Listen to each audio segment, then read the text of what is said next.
So tell me about, your what's it like being a backstage interviewer? Were you shy at first? Were you able to get comfortable in the role? Walk me through behind the scenes. Good question. That's really kind. From the day that I started, I had no guidance or help. I was completely thrown into it.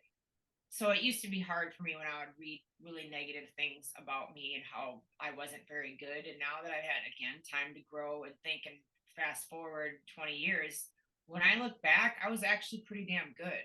I was so naive and so ignorant to what I was supposed to be doing that the reactions and everything that you saw weren't acting, and it wasn't a rib or it wasn't a work. It was complete shoot. It was completely authentic. Like, I was annoyed by a lot of these people, and it was, now when I look back at it, like the dups were always chewing, tobacco in my face and talking and spitting on me, and I was always getting spit on or having beer from like Sandman. It was in my face and in my eyes and burning me, and I was legitimately like put out by the whole thing. And it's actually really funny when I go back and look at it. And now that there's all these re-releases of all this TNA classic, it's like I know I did a good job because I hear about it every day because people message me, and it's not your tits look great or your ass or this or that. It's you were really funny, or I like your interaction with this. So it's nice to have validation, even if it's 20 years later.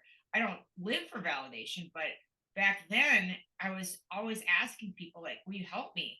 And then it was just such a train wreck of brilliance backstage. Like, it really was the wild, wild west. Anything could go. You could say whatever you want. Politically correctness wasn't even born yet. Like, just all hell was always breaking loose backstage, and I would do my best to, concentrate on things. And there's people that are drinking and they're drunk, they're all pilled up, they're out of their minds, they're, raging with testosterone and steroids and all this crazy stuff. And I'm just like walking around trying to navigate, get my interview questions down, get the scoop. And then I would be real quiet and sit in a corner, stand there, run my lines and my stats. And these are stats that I don't know. They were before I was born or before I followed wrestling at all. And I didn't even know how to like tag team champion. Like, all these things rolled off of Don West's and Mike Tenay's and Jeremy Borash's tongue because they were versed in it. It was a new world to me. So I had to blah, blah, blah, blah,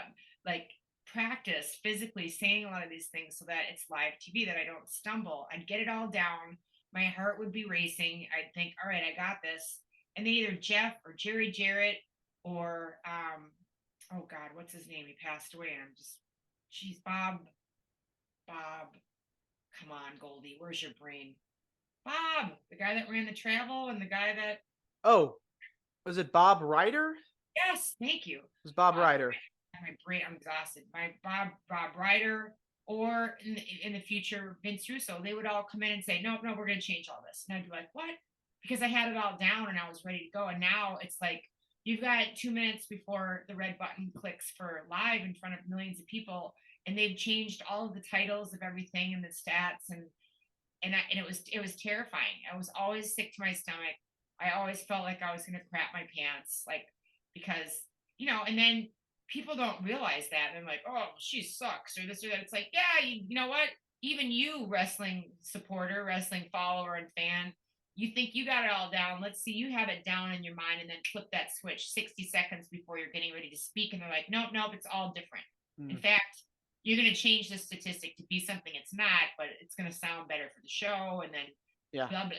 It was really, really difficult, very challenging, but the best education in live television. There is no training like it.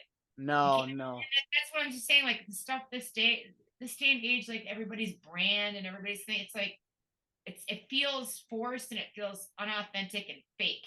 No different than, I try to explain it like when you would see them replicating something on Star Trek. It'd be like, the crew would be like longing for that real apple pie back home on their planet with a scoop of freshly, homemade vanilla ice cream. And the replicator would make something and they'd have it in front of them, but it wasn't real. It looked real, kind of smelled kind of real, but it wasn't real. That's what I Right. feel like a lot of times the world that we're living in now, it's like not quite real, if that makes any sense. Yes.